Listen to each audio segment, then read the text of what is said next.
President wants this new ballroom that he's been trying to construct as a way to move ahead and protect himself and others during these big events. Is this something you would support authorizing in light of what happened on Saturday? No. The president, let's be very clear here, the president he demolished the East Wing of the White House, a historic jewel of the American people. Yeah, because nothing says crown jewel like an old government building that most people have never heard of. And he started to build this ballroom long before any incident. He also promised the American people that this was going to be built with private dollars. And so the idea that they are now trying to change the rationale for this in retrospect doesn't quite add up. And in fact, the White House long had facilities for hosting, which also included the East Wing of the White House, prior to them bulldozing the crown jewel of the American people.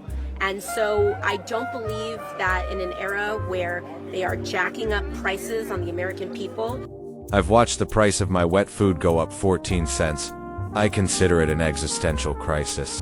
They are gutting everyone's health care when people cannot afford to pay their rent and their mortgages, that we should be choosing our precious treasure, little treasure that we have in this country, to build an ornate castle on a scale of which is quite unprecedented and unbelievable, without any sort of accountability to those funds. And I'm sure that anyone who believes in these values of so-called waste, fraud, and abuse would agree with me on that.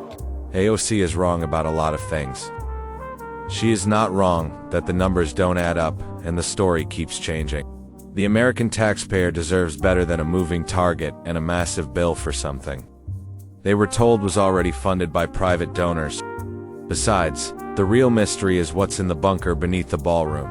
That's what the money is actually going to.